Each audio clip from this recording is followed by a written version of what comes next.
You guys all think you're so much better than me. Oh, Meg, that is the least fancy thing I have ever heard. Alright, so let's just get this out of the way. Five Nights at Freddy's Security Breach had, well, a bumpy release, to say the least. Freddy, please. Oh my god, no! Not like this. Not like this. Please. Give me in, give me in. Freddy! Freddy, you bitch! Freddy! Some of the grievances were definitely justified, but others I felt were just calling the game bad just to call it bad. It brought a new, younger audience, obviously, to the franchise, but I think the franchise as a whole has always had a younger fan base regardless. Anywho, I think I'm getting a little sidetracked here. We're here to talk about Steel Wool's apparent redemption here on what I believe was done right with this game and why people are enjoying this game potentially even more than Security Breach itself. I should note, obviously this video is biased in my opinion, but with the amount of people saying that they generally like Ruin over the initial game of Security Breach, I also don't believe it's a far cry to state this either. You're obviously going to have people who don't exactly like the DLC, and that's totally okay, because at the end of the day, it's their opinion as well. That's my opinion! It should go without saying, but massive spoilers for the DLC if you have not played it yet. Okay, so let's discuss what is widely accepted by the FNAF community overall in regards to what FNAF Ruin did right, which was what FNAF has always really been known for, which is the horror aspect of FNAF as well as the atmosphere. In reality, this is what has and will always make or break a Five Nights at Freddy's game, and needs to pass the "is it scary" test. Now, whether you believe this was the pinnacle of FNAF horror, or whether you believe FNAF is scary truly, but personally, I didn't necessarily find this game quote-unquote scary, but there were definitely points where I was creeped out or felt a certain air of unease. What the French? Okay, I don't like that, I don't like that! I don't like that.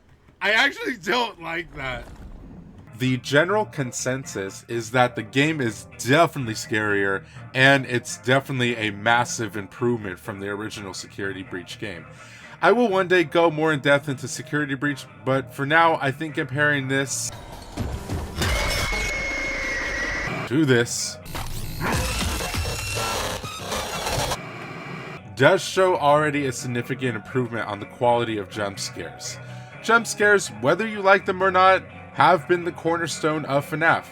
Yes, the lore is very important to the story as well. Yes, the lore is very important to the game series as well. But I would argue that horror is what makes FNAF, well, FNAF. Thinking back to Mark's first playthrough of FNAF 1 and seeing his genuine horror reactions to the game definitely set a strong foundation for the series, and it was then people became interested in lore behind it as we kept digging and theorizing about it. So with that in mind, we know that jump scares and horror elements have to be strong, or else the foundation around it, well, it will crumble. Going through my first playthrough, I would be lying if I said I wasn't a bit shook when things started to pop out at me more than usual, especially in the beginning. What the hell? Oh, fuck you, what the hell? I kind of went into this, like most games I play, without too many expectations, but seeing older horror elements of FNAF coming back, especially with the cameras having a use this time, made me feel at home with the franchise. Not to mention that the overall atmosphere was unsettling throughout the entire game. Going through the Pizzaplex, there was always a sense of unknown that you were dealing with. The darker atmosphere of a once bright and colorful Pizzaplex definitely set the tone that was much needed from the get-go. Trying to explore everything with the Vanny mask on and off always made it entertaining and ominous about what you would see and what was going to appear. Definitely not expecting to see this guy when I put on the mask here. Oh, what the French? Huh? I'm just gonna outright say that I do think we should have gave Steel Wool some slack initially. Hey. Before you bring out your pitchfork and knives, hear me out, alright? Looking at Steelwool's past game development, we can see that Security Breach was genuinely their first non-VR styled game, save for something called Fly Hunter Origins? Yeah, I don't even know on this one. But now understanding this, I think I have a new respect for them. Security Breach was not only one of their first full-fledged games they made that wasn't VR oriented, but it was also continuing the mainline FNAF games, which is a tall order to fill for anyone. Even Scott, I'm sure, felt that pressure from time to time with his own franchise. Of course, this is not an excuse necessarily, and the rough start that Security Breach had was definitely shaky from the get-go, but Ruin, I believe, does show us that Steelwool is trying their best to immerse players into a FNAF universe of their own. Something interesting that Ruin did was definitely set a bit of a sad moment in the game, which was a welcome surprise, if a bit surprising. If anyone had the biggest glow up, well, sorry, at least personality-wise. Oh, that's cold. It was definitely Roxy. I'm kind of torn on this one because it genuinely did upset me that I had to potentially decommission Roxy, but what separates this from being simply a sad moment to a tear-jerking emotional scene was character development along the way. In the first game, most players were probably cheering or at least looking in awe as the go-kart hit Roxy in slow-mo. There was no true character to her besides being somewhat vain. Then they randomly pop this emotionally charged scene on us with her and Cassie, and it's just a bit of a whiplash if I'm being honest. Yes, learning about Cassie's birthday and the carrot cake story and having no friends and all that is just, you know, good vibes and good feelings. But we have to basically feel for Roxy based on this single interaction alone. And perhaps, well, yeah, maybe feel sorry for her because she has no eyes. But regardless, it's still a welcome thing to see, especially given that the animatronics in the past really haven't had too much of a humanization to them.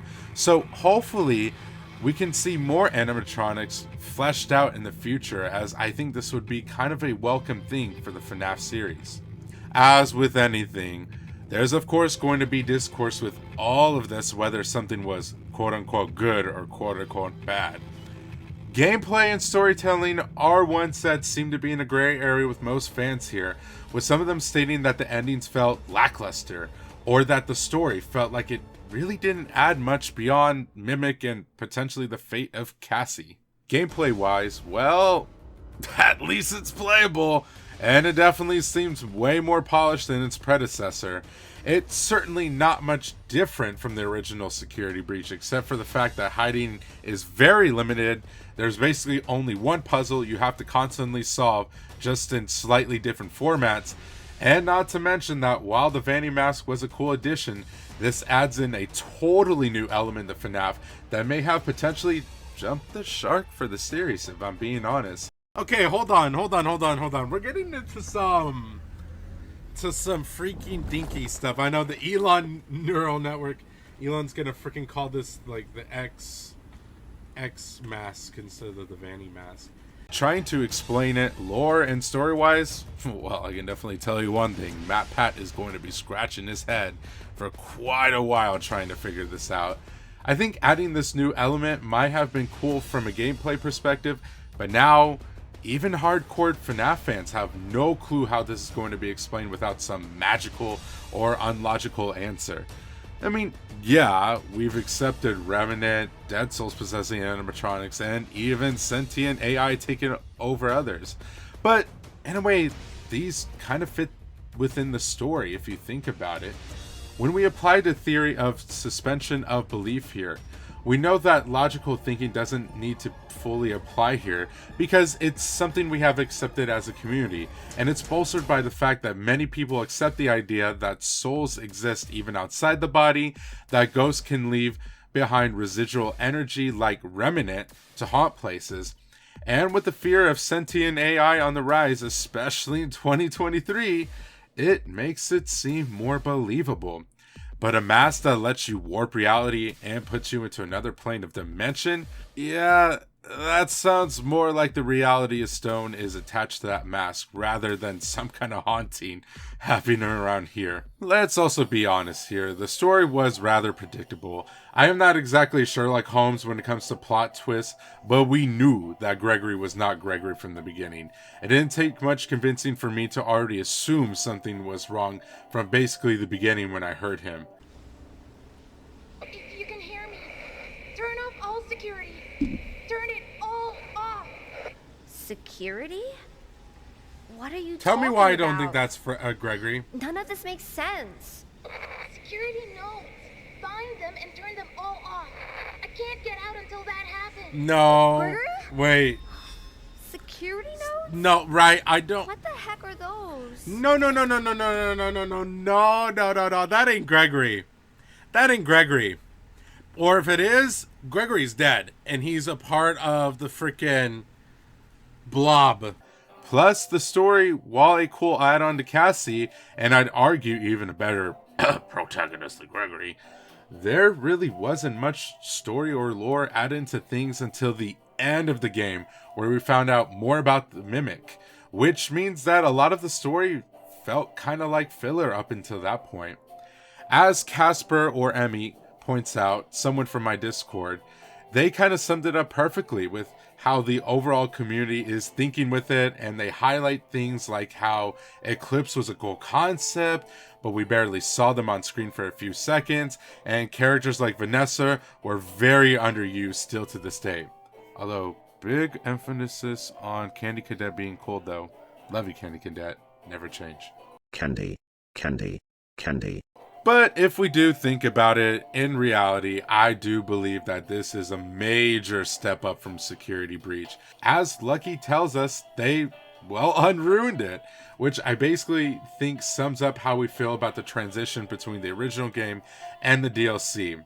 And of course, others might think something like, what? Child. Anyway, so. But for real, I think another viewer of mine, Zeppelin, also does address one of the biggest grievances I have of them all. Chica was done dirty. Now, among some of the other things, like adding more unanswered questions and Bonnie's appearance just kind of being randomly thrown in there, he feels like, this stuck out to me the most because if you think about it, everyone had a chance to shine from the mainline animatronics except Chica. Glamrock Freddy will always shine because of his appearance in Security Breach and the memories he left behind with it, but showing him, or his prototype, as a potential danger really shook the players, so we still had a new lasting memory of Glamrock Freddy in the DLC. Roxy had that huge character development as mentioned before. Monty had more backstory added to him and his rise to becoming a mainline Glamrock animatronic. And of course, we got to see Sun and Moon in a totally different light as Eclipse. Chica was just, well, kinda left in the dirt. Literally. They even had the audacity to hang a freaking trash bag in her. I don't know if fixing her voice box will have any implications for future games, or even if there's just something we haven't covered yet with Ruin, but it feels vastly underwhelming to only hear one line from her just for her to straight up basically break down once again. I kind of want to go back to something I said earlier. We have to remember that Steel Wool is trying to immerse us into their FNAF world. Scott still does have some say, yes, but we know that he's mostly going to take a backseat from now on, and that this is essentially Steel Wool's project now. I think what we have to accept is that the olden days of FNAF are probably gone. We kind of have to accept these new characters for what they are. I don't think we're surviving Five Nights, literally, anymore by checking cameras like we used to.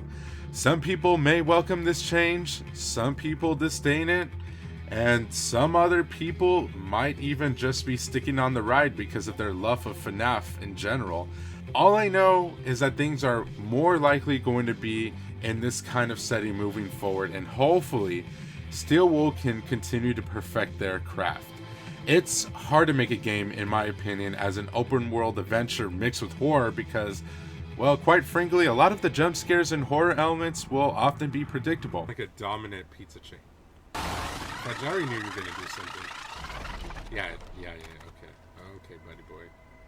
At the end of the day, though, I do believe that Steel Wool does at least deserve recognition for knowing that the release of their original game was rocky at best and made this DLC free. I think this sums up why I believe that Steel Wool did redeem themselves overall, and I am excited to see what they come up with next because trying to handle this franchise is definitely going to be hefty, but I have faith that they can pull through. I still enjoy FNAF, and I will say that I'm excited for Help 1 and 2 and what we will uncover there.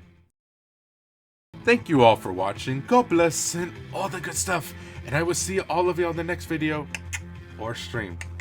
Bye guys, thank you so much for watching, and peace out. Tell me what y'all kind of think about FNAF Ruin. Did it exceed y'all's expectations? Meet it? Maybe potentially it sucked, in y'all's opinion? Whatever the case may be, let me know what y'all kind of thought of Ruin, because I'm very curious to hear what others thought of it and where y'all's perception of Ruin lies as well. But y'all take care, and thank y'all so much for watching the video, y'all. Peace out.